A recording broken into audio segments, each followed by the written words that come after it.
The desk sat in the corner of the suite, perfectly arranged, as if the occupant had simply stepped away for a glass of water. A single ballpoint pen rested parallel to a leather-bound planner. The silence of the office floor was absolute, save for the rhythmic hum of the ventilation system that had been running continuously for hours. Dawn Schiff was not there. She had not been there for 3 days, yet her presence felt like a weight against the air. It was the misplaced floorboard beneath the mahogany desk that betrayed the truth. When the wood was pried upward, it revealed an object that had no business being tucked into the building's infrastructure. A heavy brass key tied to a scrap of silk. This was not a random oversight. This was a deliberate anchor, a piece of a puzzle that had been meticulously hidden to ensure that if Dawn vanished, she would not be the only one to fall. Looking back at that night, the realization shifted from a missing person report to a calculated corporate trap. The logic was cold, precise, and entirely devoid of mercy. Welcome to Swasti Diaries, where we dissect the anatomy of the forgotten and the patterns left in the wake of the disappeared. The investigation into Dawn Schiff did not begin with a body. It began with the realization that the office itself had been modified to keep a secret, and the trap she had set for her coworker, Natalie, had become the very mechanism of her own undoing. The office environment functioned as a clockwork mechanism of petty rivalries and hidden deadlines. I looked back at how Natalie, a woman who prided herself on blending into the background, found her quiet existence shattered when her deskmate simply ceased to be. The suite was a study in sterile efficiency, yet the air held a lingering metallic tang that did not belong in a place of paper and profit. Dawn Schiff was not merely a missing person. She was a variable that had been forcibly removed from an equation. Her absence left behind a vacuum that pulled at the edges of every routine. While the corporate hierarchy scrambled to preserve their quarterly projections, the silence in the room screamed of a deeper, more calculated disruption.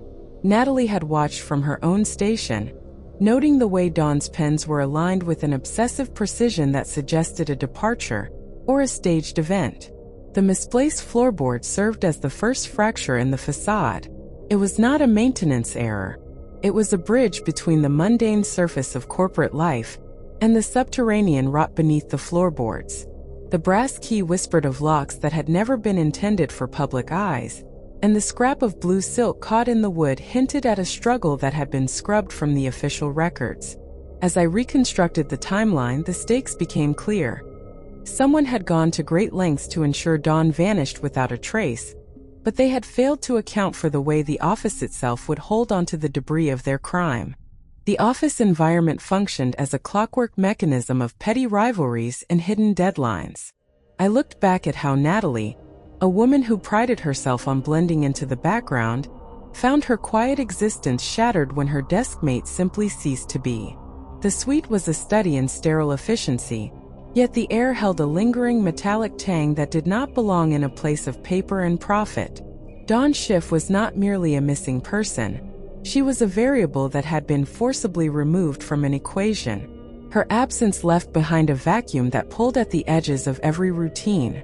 While the corporate hierarchy scrambled to preserve their quarterly projections, the silence in the room screamed of a deeper, more calculated disruption.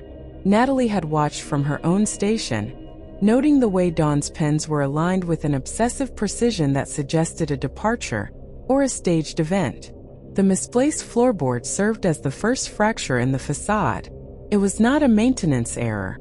It was a bridge between the mundane surface of corporate life and the subterranean rot beneath the floorboards.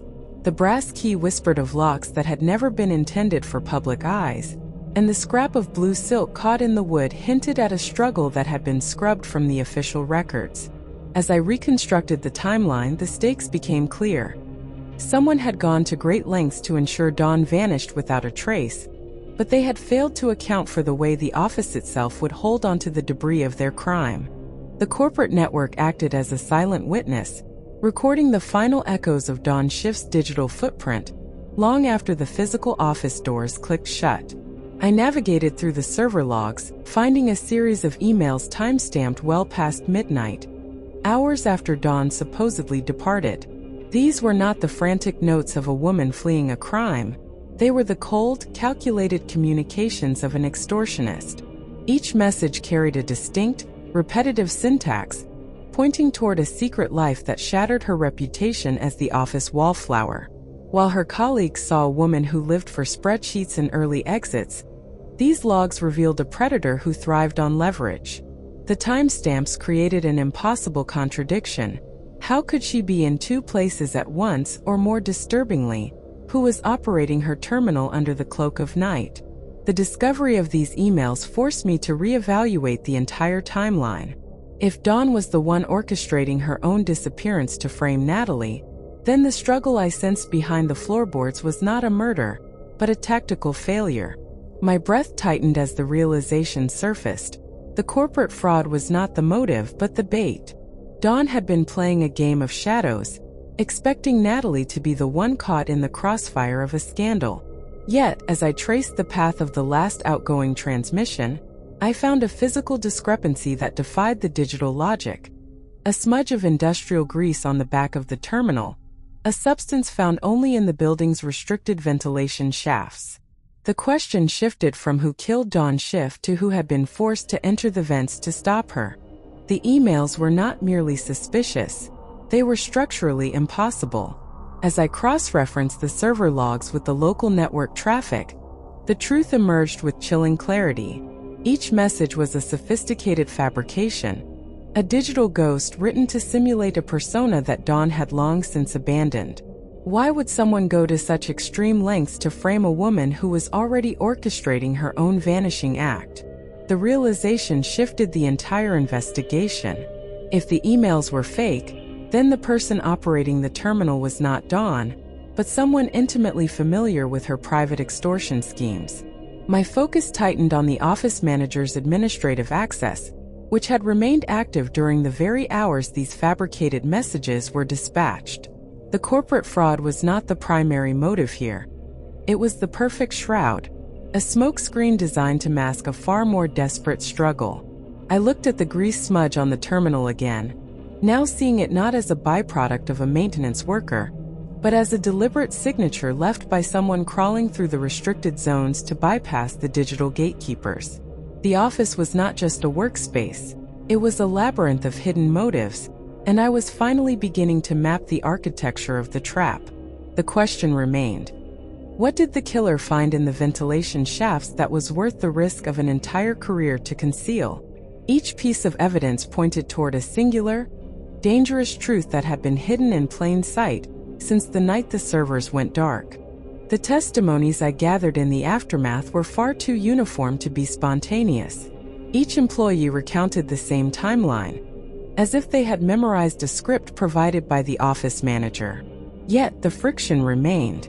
When I pressed the manager on his proximity to the server room during those critical hours, his composure fractured. He claimed he was conducting a routine audit of the financial records, but his hands betrayed him, trembling slightly as he tapped the desk. He spoke of the company's integrity while his eyes shifted toward the locked ventilation grate, a detail he clearly assumed I had not noticed. The resentment he harbored for Dawn was palpable, not just professional but deeply personal.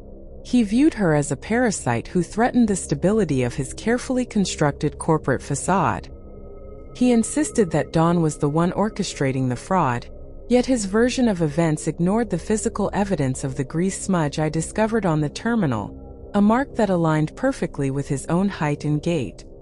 He was not merely a manager protecting his interests. He was a man terrified of what would happen if the ventilation shafts were opened.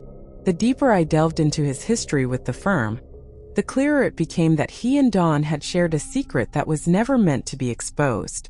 The office was a pressure cooker of conflicting motives, and every witness seemed to be guarding a piece of a puzzle that, when assembled, pointed directly away from the obvious culprit.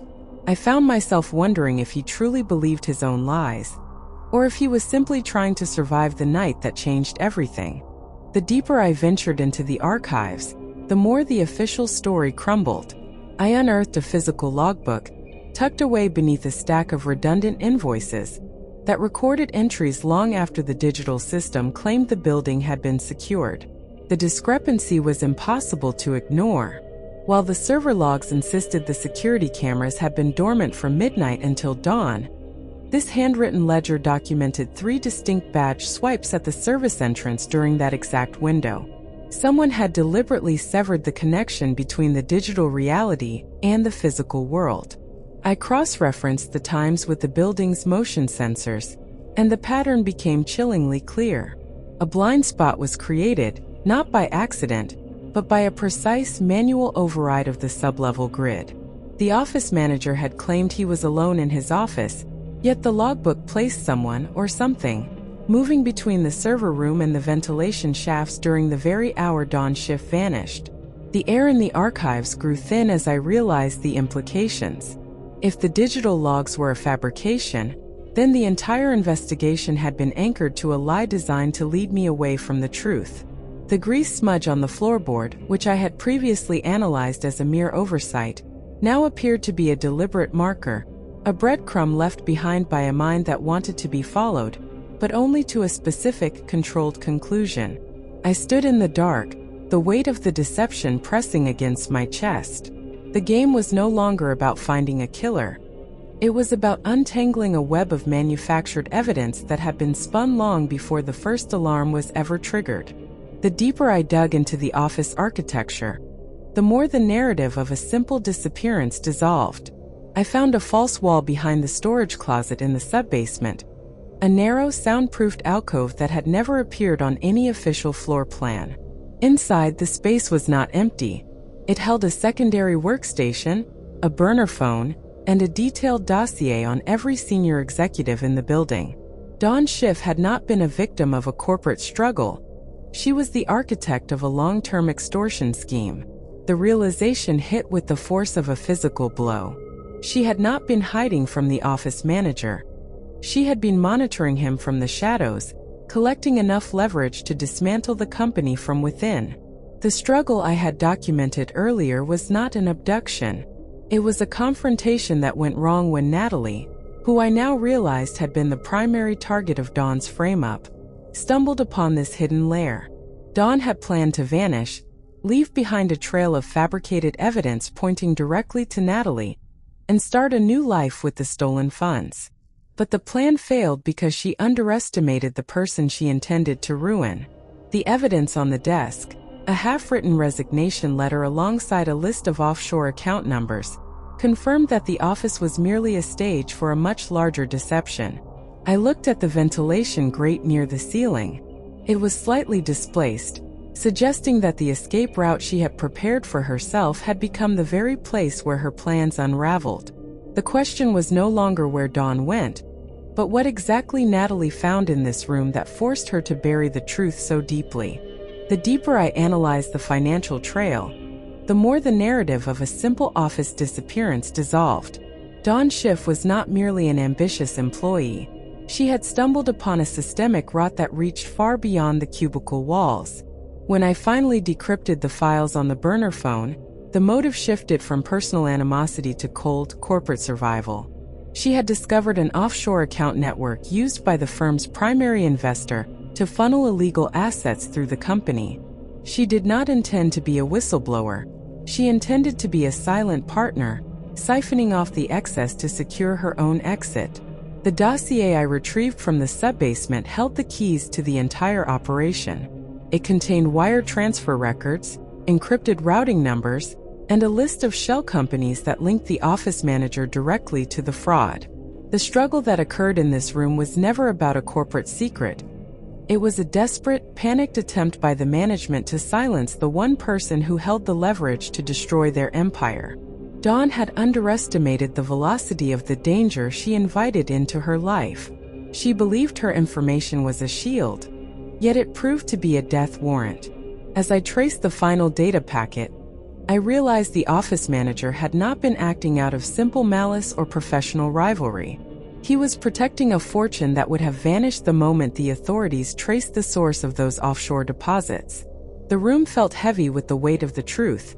The realization that Dawn had been discarded like a piece of faulty hardware, replaced the moment her usefulness turned into a liability. The office manager sat in the interrogation room, his composure shattering under the weight of the evidence I presented. He confessed to orchestrating the cover-up, detailing how he moved the server files and scrubbed the digital logs to protect the firm's offshore accounts. To the detectives, the case appeared closed. He admitted to the fear that drove him, the panic of having the entire financial structure collapse under the weight of Dawn's discovery. It was a clean, logical narrative that satisfied every requirement of the investigation. However, as I reviewed the timeline of the security logs one final time, a jarring contradiction emerged. The manager's keycard was logged at the main entrance exactly 3 minutes after the motion sensors in the subbasement triggered the final, lethal spike in energy consumption. He could not have been in two places at once, and his physical presence at the gate was corroborated by a time-stamped external camera. If he were the one who committed the act, he would have needed to transcend the laws of time and space to reach the loading dock. His confession was a desperate attempt to shield someone else, or perhaps, to hide a truth far more calculated than a simple corporate cover-up. The realization hit me with the force of a physical blow. The office manager was not the architect of the struggle. He was merely a distraction, a pawn sacrificed to keep the real perpetrator in the shadows. The evidence of the ventilation system's tampering remained, and it pointed to someone who knew the building's infrastructure better than any manager ever could. The office manager's confession was a fragile, hollow shell. It broke under the slightest pressure of the timeline. The security logs placed him at the main entrance while the subbasement sensors registered a surge in energy consumption, a physical impossibility that screamed of a setup. I realized then that I had been staring at the board looking for a culprit when I should have been looking for an architect. The breakthrough arrived not from a witness, but from the ventilation ducts. A microscopic residue of an aerosolized sedative clung to the interior mesh of the intake manifold in the subbasement. This was not a crime of rage. It was a clinical, premeditated silencing. The sedative required preparation, precise calibration, and an intimate knowledge of the building's climate control system, a level of access the manager simply did not possess. Dawn Schiff had been incapacitated long before any struggle could have occurred. She was not the victim of a chaotic office confrontation, but the subject of a calculated removal. The realization shifted the entire investigation. If the manager was the pawn, then the person who possessed the technical expertise to manipulate the airflow and the motive to erase the digital paper trail was someone who walked these halls every day without drawing a single glance. The sedative was the key, the silent messenger that proved the struggle was staged to frame an innocent party. I stood in the silence of the pre-dawn office, the hum of the ventilation system no longer sounding like a mechanical necessity, but like the steady, rhythmic breathing of the building itself, hiding a secret that was waiting to be unraveled. The timeline shattered once I mapped the ventilation surge against the digital access logs. Dawn Schiff did not wander into a trap. She built one. She spent weeks calibrating the building's climate control, ensuring the sedative would circulate only within the subbasement intake during the 3 a.m. maintenance cycle. She anticipated that the security system would mark the movement of an intruder, and she intended for that intruder to be me. By planting her own corporate fraud evidence on my workstation, she created a motive for a violent confrontation that she planned to stage, then survive. But she failed to account for the physical constraints of the building. The very floorboard she loosened to hide her escape gear acted as a structural weakness. When she moved to initiate the struggle, the floor groaned under the weight of her equipment, causing a vibration that the seismic sensors in the server room logged as an anomaly. That timestamp was the fatal error in her design. She expected the building to be a silent accomplice, but it acted as a witness.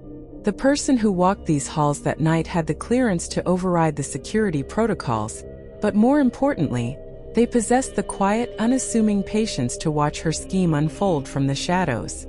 I looked at the floorboards now, noticing the faint rhythmic scuffing that indicated a struggle, not between two people, but between a woman and her own undoing. The mystery was no longer about who killed her. but about who stood by and allowed her to orchestrate her own demise. The final piece of the puzzle remained hidden in the one place she thought was secure: the ventilation manifold, where the sedative vial still rested, cold and forgotten. The deeper I dug into the corporate logs, the more the narrative of a victim crumbled. Dawn Schiff did not merely disappear. She engineered an exit, leaving behind a trail of breadcrumbs designed to lead directly to me. She anticipated the investigation, the scrutiny, and the eventual accusation. Yet, she failed to account for one fundamental inconsistency. The security override key was not stolen. It was used by someone who possessed the original, someone who understood the building's architecture better than the woman who mapped it. I held the final piece of this puzzle in my hand, a personnel file from a firm that officially ceased to exist 5 years ago. It contained my own name, dated long before I ever walked through these office doors. Dawn had not been hunting a random coworker. She was tracking a ghost from her own past, intending to eliminate the one person who could expose her history of fraud. The struggle in the subbasement was not an act of desperation, but a collision of two people playing a game of identity theft.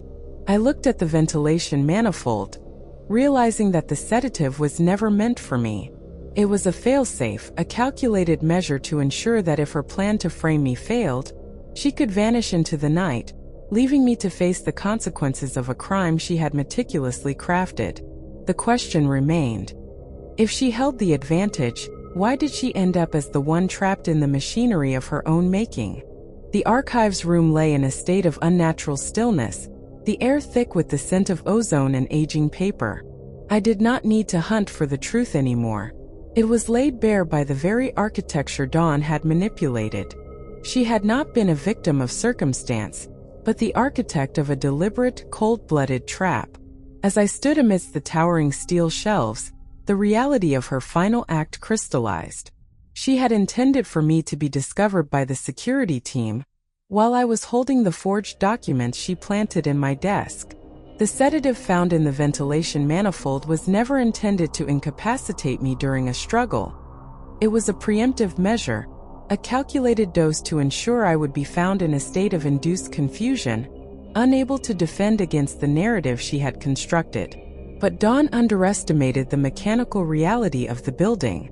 In her haste to finalize the frame-up, she failed to account for the secondary magnetic lock on the archive door, a legacy feature from the building's previous security firm. When she moved to trigger the final alarm, the very system she thought she had bypassed locked her inside the server subfloor. The struggle was not a violent collision but a desperate, frantic attempt to escape her own mechanism. She had pressed the emergency release, but the mechanism had been compromised by the same tampering she used to frame me.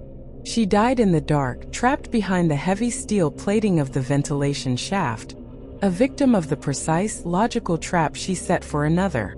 The logs showed her final entry at 3:12 a.m., the exact moment the system purged her credentials as an unauthorized user. Now, only the silence remained, and the weight of a secret that would never leave these walls.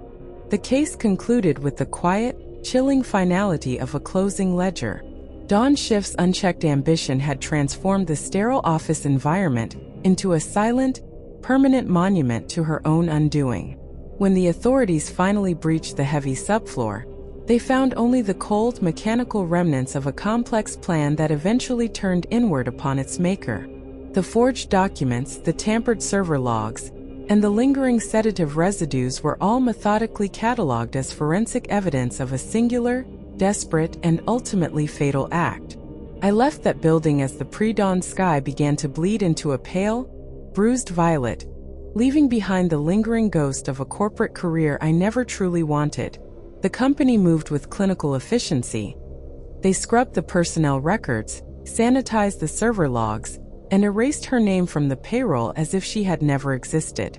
Yet, the brutal architecture of the office remained a silent witness to the night the trap caught its own architect. I often look back at the patterns of human behavior, the way people meticulously build walls to protect their darkest secrets, only to find themselves entombed within them. The truth did not set me free. It merely shifted the crushing weight of the past into the shadows where it belonged. I walked into the cool morning air, finally knowing that some mysteries are far better left to the absolute silence of the archives. If you appreciate this dark, analytical side of true crime storytelling, please subscribe to Swasti Diaries for more deep, immersive dives into the hidden shadows of the past.